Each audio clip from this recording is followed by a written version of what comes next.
शब्द 17। रामई गावे और ही समझावे, हर जाने बिन विकल फिरे। जय मुख वेद गायत्री उचरे, ताके बचन संसार तरे। जाके पांव जगत उठलागे, सो ब्राह्मण जीव बद्ध करे। आपन ऊंच नीच घर भोजन, घीन करम हठ वज्र भरे। ग्रहण आवस ढुक ढुक मागे, कर दीपक लिए कूप परे। एकादशी व्रत नहीं जाने, भूत प्रेत हठ हृदय धरे। तज कपूर गांठी विष बांधे, ज्ञान गंवाए मुग्ध फिरे। छीजे साव चोर प्रतिपाले, संत जना की कूट करे। कहीं कबीर जिह्वा के लंपट, यही विध प्राणी नरक परे। इस पूरे शब्द में पुरोहितों के विषय में बताया गया है। पुरोहित चाहे जिस संप्रदाय का हो, वह सामान्य कर्मकांड में संतुष्ट नहीं रहता। जन्म, मृत्यु और विवाह, ये तीन संस्कार होते हैं और तीनों के लिए कुछ पुरोहित करता है। बच्चा जन्मता है तो पुरोहित क्या संस्कार दे रहा है उसको कोई पता नहीं।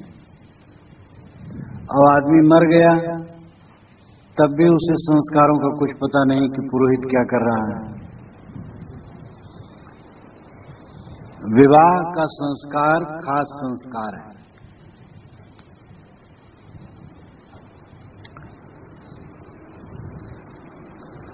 लेकिन इन संस्कारों में ही पंडित स्थिर नहीं रहता। कर्मकांड का जाल ऐसा फैलाता है जिससे समाज उलझ जाता है। और ये केवल ब्राह्मण पंडितों का ही दोष नहीं है। दुनिया के जितने संप्रदाय हैं, उन सभी संप्रदायों में कम बेश ये गलतियां आती हैं। सदगुरु जहां रहते थे, काशी में ब्राह्मणों का बोलबाला था, ब्राह्मण पुरोहित का बोलबाला था। भारतवर्ष में सर्वत्र ब्राह्मण पुरोहित का बोलबाला था। इसलिए उनके विषय में वे समझते हैं, देखते हैं और कहते हैं। राम ही गावे और ही समझावे, हर जाने बिन विकल फिरे। राम राम उच्चारण करता है, राम का गायन करता है। ईश्वर ईश्वर बहुत कहता है और ही समझाए, दूसरे लोगों को समझाता भी है राम के ईश्वर के विषय में। लेकिन हरि जाने बिन विकल फिरे। वो हरि को जाने बिना, राम को जाने बिना, वास्तविकता का बोध हुए बिना विकल होकर के फिरता है। विकल नाम अशांत, कल नाम शांत और विकल अशांत। अशांत होकर के भटकता है। और ये दोष केवल पुरोहित का ही नहीं है, गुरुओं का भी है, साधुओं का भी है। दूसरे को तत्व विवेक देते हैं और अपना चिंता शोक मोह में जलते हैं, तो ये गुरुवाई और पुरोहिताई किस काम की? जय मुख वेद गायत्री उचरे, ताके बचन संसार तरे। जिसके मुख से वेद के मंत्र उच्चरित होते हैं और गायत्री जिसके मुख से उच्चरित होती है, उसी के वचन से संसार का तरनतार है। ये धारणा है भारतवर्ष में। किसके मुख से वेद के मंत्र उच्चरित होते हैं, किसके मुख से गायत्री मंत्र उच्चरित होता है? साफ है, जिनका नाम ब्राह्मण है। वेद के प्रमुख अधिकारी ब्राह्मण हैं। क्षत्रिय वैश्य तो खास नहीं है, वैश्य शूद्र तो बिल्कुल नहीं। गायत्री मंत्र की दीक्षा ब्राह्मण देता है, ब्राह्मण लेता है। क्षत्रिय और वैश्य को भी उसकी दीक्षा होती है। वो दीक्षा तो नहीं दे सकता है, दीक्षा ग्रहण कर सकता है। और बाकी लोग शूद्र जिनका नाम है वे गायत्री के अधिकारी नहीं है। तो वेद के मंत्रों का उच्चारण, गायत्री मंत्र का उच्चारण जिस ब्राह्मण के मुख से होता है उसी के वचन से संसार का उद्धार होगा, ये धारणा। जाके पांव जगत उठलागे सो ब्राह्मण जीव बद्ध करे। संसार के लोग प्रातः काल ही उठ करके जिसके पैर में लगते हैं, पायलागी करते हैं, पैर स्पर्श चरण स्पर्श करते हैं, वह ब्राह्मण देवी देवताओं के नाम पर जीव का वध करता है। सदगुरु कबीर के जमाने में बहुत था, आज उसकी अपेक्षा बहुत कम है। नेपाल में अब भी खूब है, भारतवर्ष में भी जगह जगह देवी देवताओं के नाम पर जीववध होता है। कलकत्ता में जब गया देखा प्रथम तो चौबाहे में ब्राह्मण लोग बैठे हैं, काखा सूती धोती डाले हुए, मोटी मोटी चोटी, चंदन लगाए, यज्ञोपवीत पहने, परम पवित्र लगते हैं।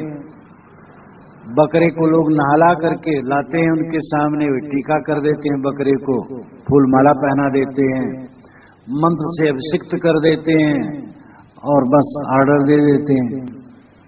और उन बकरों को ले जाकर के लोह के खूंटे में फंसा देते हैं, सिज्जा डाल देते हैं, बस काट देते हैं, पड़वा काटते हैं।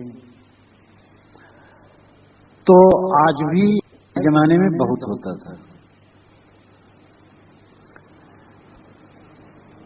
आपन ऊंच नीच घर भोजन, घीन कर्म हटि वज्र भरै। अपना तो ऊंच बनते हैं, ऊंच, लेकिन नीच घर भोजन। स्वार्थ पड़ जाए तो जिनको नीच मानते हैं उनके घर में भी भोजन कर लेते हैं। ये पुराने ग्रंथों में भी लिखा, उपनिषद में भी लिखा है कि ब्राह्मण जहां यज्ञ नहीं कराना चाहिए वहां भी धन के लिए यज्ञ करा देता है। तो वो ब्राह्मणिक दोष नहीं है खाली, और का भी दोष है। और लोगों में भी ये रोग है। कबीर साहब का विचार बड़ा खरा है। कबीर पंथ में कितना भंगार भरा, कैसे कैसे मोक्ष देते हैं, मोक्ष का सर्टिफिकेट देने लगे सतलोक भेजने के लिए। पान परवाना दे करके बस सर्टिफिकेट हो गया। ईसाइयों में स्वर्ग का सर्टिफिकेट देते थे। जहाज पर लोग यात्रा करते थे, जल जहाज पर, तो पादरी लोग उनसे बात करते थे, उनसे दान लेते थे, मोटी रकम, सर्टिफिकेट देते थे और कहते थे तुम्हारी जहाज डूबेगी नहीं। जो यात्रा पूर्ण रूप से कर लेते थे उनके चित्र वो छपवाते थे और चित्र छपवा करके उसका एल्बम रखते थे और अपने ग्राहकों को देखते थे कि देखो ये सब चित्र हैं, इन्होंने यात्रा की, इतना दान किया था और हमसे सर्टिफिकेट इसका लिया था और इनकी यात्रा बड़ी सुखद रही और इनका जहाज डूबा नहीं। तब विचारकों ने आंदोलन किया और उन्होंने पूछा कि जिनसे आपने दान लिया और उनका जहाज डूब गया, उनके चित्रों का एल्बम कहां है? तो अपना समूह लेकर के रह गए। पुत्र लोगों को देते हैं लोग, जिनको पुत्र हो गया उनका फोटो छपा लिए, इनको पुत्र दिया, और सैकड़ों लोगों को पुत्र दिए, वो पुत्र नहीं मिला, उनकी फोटो तो चाहिए। ये भी बतावें कि इतने लोग को मैंने पुत्रदान दिया लेकिन उनको मिला नहीं, लेकिन अपने व्यापार में कौन घाटा करेगा। ईसाइयों की दशा यही है, मुसलमानों में भी यही है, वहां भी भोग मोक्ष देने के लिए तैयार बैठे हैं, एक एक मुल्ला बैठे हैं जो झाड़ फूक जंत्र मंत्र टोना टुटका सब करते हैं, बस सब आशीर्वाद मां से सारे पाप काटते हैं। तो ब्राह्मण पुरोहित केवल दोषी ऐसी बात नहीं, भारतवर्ष में ब्राह्मण पुरोहित का बोलबाला था, आज भी कुछ कुछ है, साहेब जब थे तो बहुत था, इसलिए सामने आते थे, इसलिए इनको ज्यादा कहा। लेकिन ये कर्म घिनौना कर्म सर्वत्र, चलाही के लिए जो गुरु लोग एक दूसरे की टांग खींचते हैं, ब्राह्मणों के कुकर्म से उनका कम कुकर्म नहीं,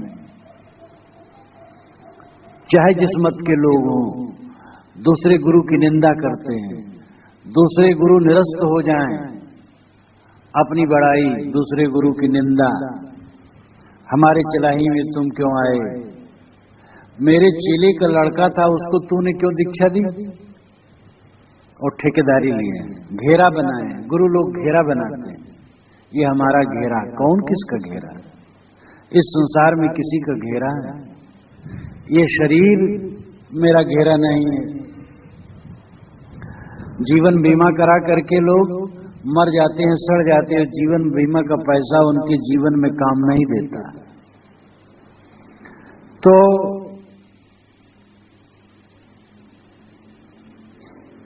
ये कुकर्म, दूसरे को मूर्ख बना करके धन ऐंठने की प्रवृत्ति, ये दुनिया के समस्त मतों के पुरोहितों में आ जाता है। अपना ऊंच बनते हैं, लेकिन स्वार्थ बस नीच के घर में भोजन कर लेते हैं। घीन कर्म वज्र भरे, घीन कर्म हठ वज्र भरे, घीन नाम नीच कर्म करके हठ पूर्वक वज्र भरे पेट भरते हैं। घीन कर्म, कोई मर गया तो मर गया तो उसके नाम पर भोजन अर्पित करके और फिर खा लेना। तो जब ये मान्यता है कि उसने खाया तो उसका झूठ तुम खा रहे हो, और अनेक प्रकार के प्रेत कर्म, श्राद्ध तिरही इत्यादि खा खा करके घीन कर्म करके पेट भरते हैं। ग्रहण अमावस ढुक ढुक मांगे कर दीपक लिए कूप पर है। ग्रहण के दिन, अमावस्या के दिन ढुक ढुक करके मांगते, शब्दों का चयन साहब का कितना सुंदर है, हर जगह राम ही गावे और ही समझावे, हरि जाने बिन विकल्प फिरे, ये कितना व्यंग है। जयमुख वेद गायत्री उचरे ताके वचन संसार पर, ये भी कितना मार्मिक है। जाके पांव जगत उठ लागे सो ब्राह्मण जीवबद्ध करे, आपन ऊंच नीच घर भोजन घीन कर माटिवद्र भरे। सभी पंक्तियां वाण की तरह,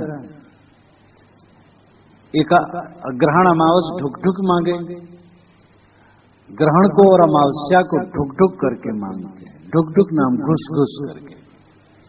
ग्रहण लगा, आकाश में चंद्र और सूर्य को ग्रहण लगा। आज बच्चा भी जानता है ग्रहण कैसे लगता है, चांद सूरज पृथ्वी एक सिधाई में आ जाते हैं, एक के आण से ग्रहण लग जाता है, लेकिन उसमें भी दान ले लेते हैं। कहते हैं कि एक घूसखोर था अफसर, तो राजा तंग आ गया, उसको कहा कि इसको ऐसी जगह भेज दो जहां घूस लेने कोई चांस न रहे। तो सोच विचार करके समुद्र के तट पर भेज दिया गया। समुद्र के तट पर एक महल था और वहां भेज दिया गया, तुम यहां रहो और समुद्र की लहरों को गिनो। बस राजा ने सोचा यहां क्या घूस लेगा, अब समुद्र की लहर गिनता क्या, कहा लेता मैं गिन रहा हूं इतने हजार तरंग हुई। जब उधर से जहाज आता तो रुकवा देता, रोक दो जहाज, पहले आदमी भेज देता। जहाज अगर इधर निकलेगा तो लहर गिनने में हमें असुविधा होगी, लहर टूट जाएगी, और वहीं जहाज रुकवा देता। अब जहाज वाला आता, हुजूर छोड़ दीजिए। अरे भाई छोड़ कैसे दी, हमारी लहर खराब हो जाएगी, हम गिर रहे हैं लहर। 500 दे दिए, ले लीजिए, कृपा कीजिए। ले लिए, छोड़ दिए, चला गया। तो राजा ने सुना वहां तो उसका घूस बहुत बढ़ गया, खूब पैसा, क्योंकि एक एक व्यापारी करोड़ों का माल लेके जाते हैं, खूब घूस उसको मिल रहा है। तो जो घूस लेना चाहेगा हर जगह घूस मिल जाएगा। तुम चूल्हा, अगर नया चूल्हा शुरू करो तो पंडित से पूछ लो, हर बात पूछ लो, हर बात पूछ लो, हर बात पूछ लो। छीको तो पूछ लो, छिपकली गिर जाए तो पूछ लो। अरे छिपकली पकड़ ढीली हो गई, गिर पड़ी, तुम्हारे ऊपर गिर पड़ी तो नहा लो बस, और क्या। लेकिन उसमें भी पूछो, पूछने का मतलब है तो दान दक्षिणा दो, नहीं ज्यादा तो एक सीधा तो दोगे। तो अब ग्रहण आकाश में चंद्र सूरज को होता है और उसके लिए भी दान ले लिए। अमावस्या एक पर्व का दिन है, अमावस्या, अमा एक साथ, वसा नाम वसा, एक साथ चांद और सूरज का बसना अमावस्या है। अमावस्या के दिन सूरज, चांद निकलता है सुबह सुबह और सूरज भी निकलता तो एक साथ माना जाता है। हाँ, ये दोनों करोड़ों कोस की दूर पर, लेकिन एक साथ माना जाता है और वो बड़ा पवित्र पर्व मानते हैं। उस दिन भी दान लेते हैं तो ढुक ढुक मांगे, ढुक ढुक नाम, घुस घुस, घर घर में गए बैठे और फिर दान लिए। एकादशी व्रत कर दीपक लिए कूप पर है, ये भी कितना व्यंग है।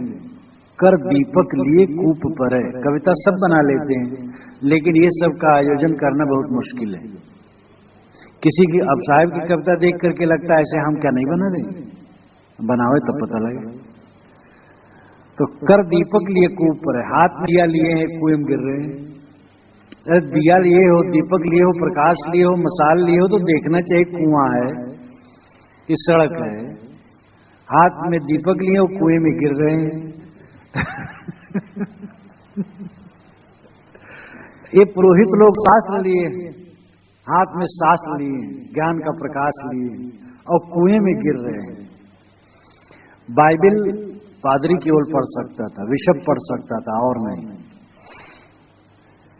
लेकिन जब छापाखाना हो गया, फैल गया, बिशप लोग मजबूर हो गए।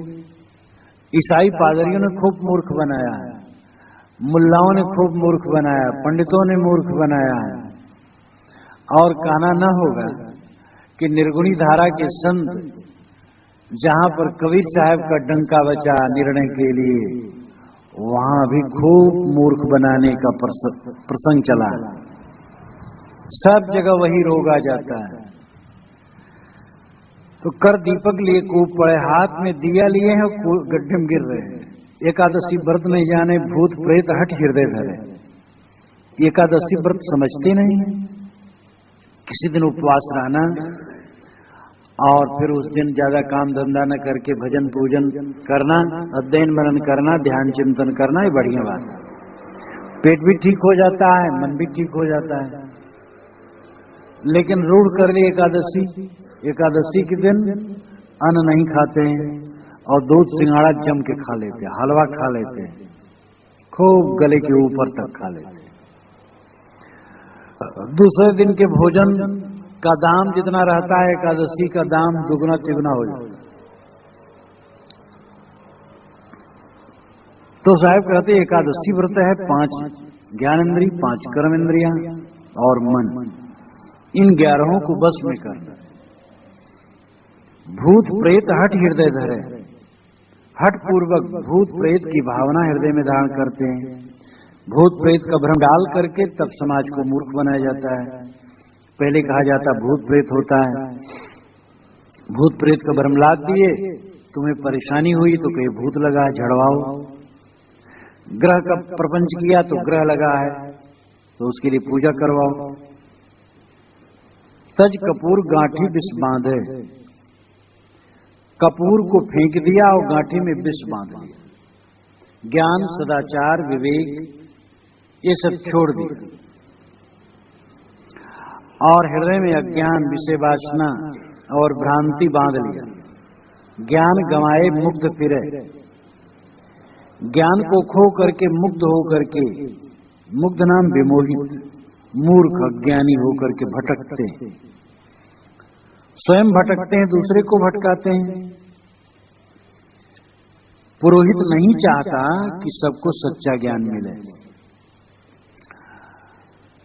अब कुछ पुरोहित हैं सरल हृदय के, उनकी बात अपवाद स्वरूप कुछ सरल पुरोहित होते हैं, लेकिन ज्यादा पुरोहित नहीं चाहते कि समाज में ज्ञान फैले। ब्राह्मण पुरोहित नहीं, कबीरपंथी पुरोहित भी। बीजक नहीं पढ़ना चाहिए, इसीलिए क्योंकि बीजक पढ़ेंगे तो सतलोक जाने का सर्टिफिकेट बेकार हो जाएगा। बीजक का ज्ञान हो गया तो सर्टिफिकेट कोई क्या देगा? बीजक में तो लिखा है कि स्वयं ज्ञान प्राप्त करो, सदाचार से रहो, तब कल्याण होगा। और भटकाना है लोगों को तो कुछ पढ़ो गुनो ना, कुछ साधन नहीं, मान से सर्टिफिकेट ले लो, पान परवाना ले लो, बस बेड़ा पार पहुंच जाओगे सीधे।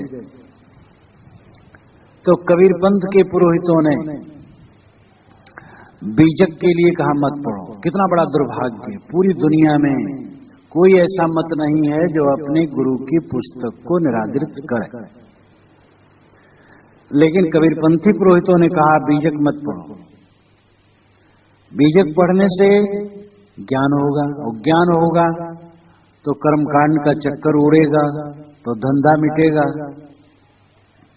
यही बात हर जगह है। ब्राह्मण पुरोहित भी नहीं चाहता है कि लोगों में ज्ञान फैले, और कबीरपंथी पुरोहित भी नहीं चाहता है कि लोगों में ज्ञान फैले, और मुसलमान ईसाई पुरोहित भी नहीं चाहता है कि लोगों में ज्ञान फैले।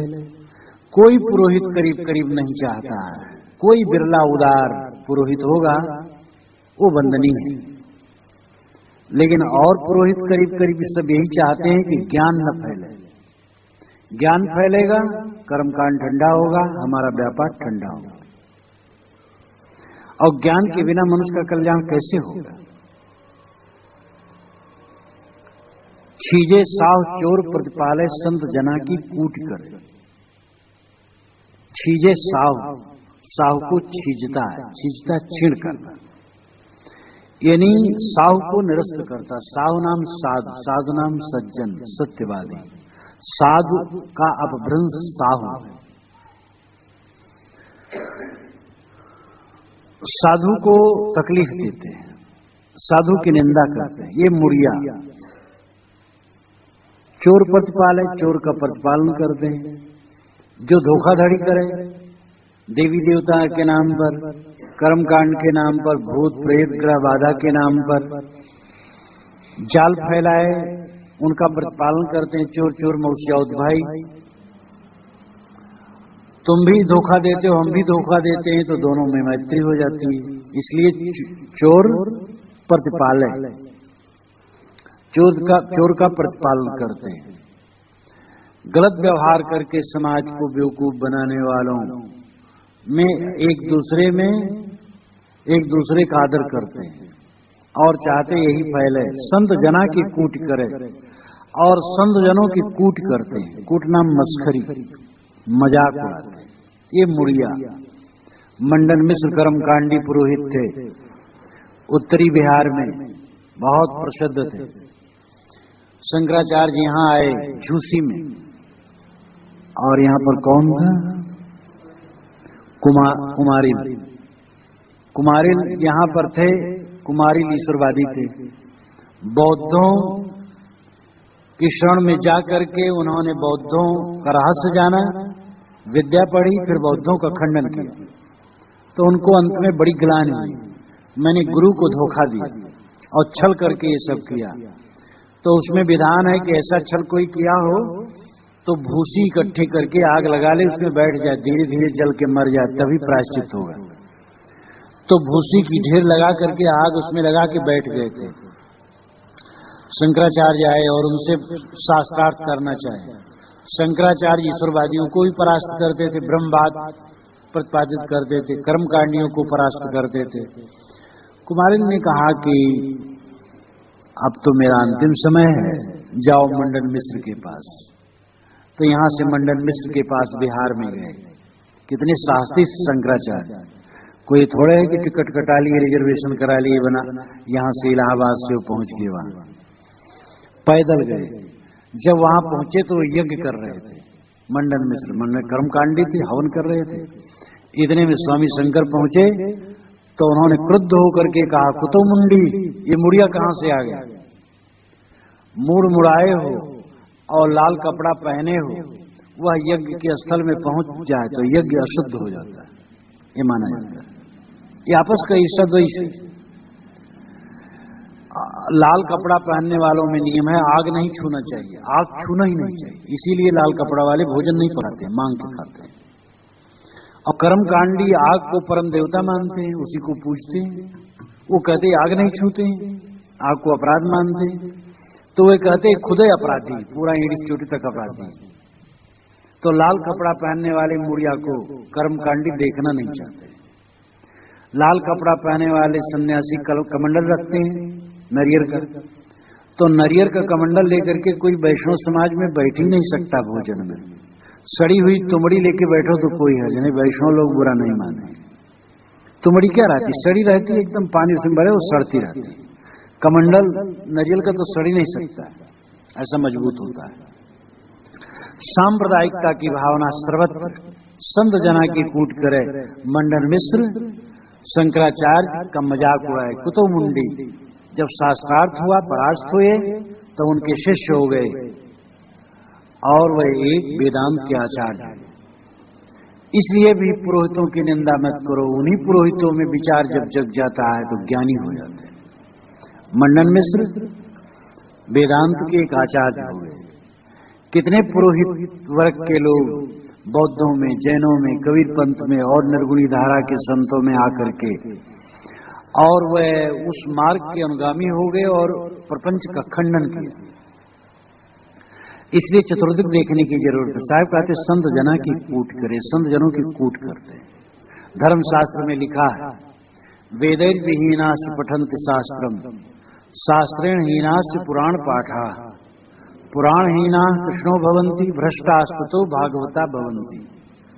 जो वेदों को पढ़ना नहीं जानता वो शास्त्रों को पढ़ता है, जो शास्त्रों को पढ़ना नहीं जानता है वह पुराणों को पढ़ता है, जो पुराणों को पढ़ना नहीं जानता वो खेती करता है, और जो सब प्रकार से भ्रष्ट हो जाता है वो भगवान का भगत हो जाता है। भ्रष्टास्ततो भागवता भवन्ति, क्योंकि भागवत संप्रदाय जब चला तो वो कह रहा था कि यज्ञ मुहूर्ति और ग्रह लगन ये सब बेकार है, भगवान की भक्ति करो बस बेड़ा पार है। अब कर्मकांडी पुरोहित सोचे तो अब अजब बना, एक भगवान की भक्ति करो बेड़ा पार है, अब ग्रह लगन मुहूर्त कुछ नहीं है, तो पंडितों का व्यवसाय फिर कहां जाएगा। इसलिए पंडित लोग भक्तों पर कुपित हो गए और कहे देखो तुम ईश्वर मानो, भक्ति करो, लेकिन हमारे कर्मकांड पर आंच ना आने दो। तो उन्होंने गाली दी। वेद को जो पढ़ना नहीं जानते वो शास्त्र पढ़ते हैं, क्योंकि वेद कर्मकांड वाला है, वेद ही श्रेष्ठ है। अब नहीं वेद जानते तो शास्त्र पढ़ते हैं, नहीं शास्त्र पढ़ पाते तो पुराण पढ़ते हैं, नहीं पुराण पढ़ पाते तो खेती करते हैं। जो सब प्रकार से भ्रष्ट हो जाते वे भगवान के भगत हो जाते। तो भगवान के भक्तों को इन्होंने गाली दी, ज्ञानियों को इन्होंने मुड़िया कहा, लेकिन ज्ञानियों ने भी कर्मकांडियों को मूढ़ कहा। दंद्रम्य माना पर्यंत मूढ़ा, अंधे नियमाना यथा अंधा। जैसे अंधा अंधा को चलाए तैसे कर्मकांडी मूढ़ लोग एक दूसरे की पूंछ पकड़े चल रहे, दूसरे चला रहे। उन्होंने भी कहा, लेकिन उन्होंने ज्ञान की दृष्टि से कहा। कहें कबीर जिब्बा के लंपट यह भी प्राणी नरक पर है। कबीर साहब कहते जिब्बा की जो लंपट है इस प्रकार से वे नरक में जाते। जिब्बा के लंपट का मतलब है जीव बध करके, प्रसाद मान करके मांस इत्यादि खाना, देवी देवताओं के नाम पर जीव बध करना, और वाक्य जाल में फंसा करके समाज को सत ज्ञान से दूर रखना और भ्रांति फैलाना, ये जिब्बा का लंपट होना। और वो स्वयं नरक में जाते हैं, दूसरे भी नरक में जाते हैं, बिना मुलाहिजा के साहब कहते हैं। और ऐसा लगता है कि कोई परवाह उनको नहीं। हज़ार प्रसाद द्विवेदी लगते हैं कि कबीर पंडित को अदना समझते, अदना बहुत साधारण जीव, और वो कहते समय बिल्कुल डर रखते ही नहीं, एकदम निर्भय। और ये उनकी निर्भयता से पूरी दुनिया के लोग रीझ गए कि धन्य है जो स्वयं पाले गए नीरू नीमा जुलाहे के यहाँ। पैदा कहाँ हुए कोई जानता नहीं, झुग्गी झोपड़ी में पाले गए, लेकिन हीन भावना नाम की चीज उनमें नहीं थी। इतना एकदम साहसी और वीर। सारी पंक्तियां यथार्थ है, इसलिए कोई उज्र नहीं कर सकता। ये साहब की अपनी वीरता और उनकी सत्यता है।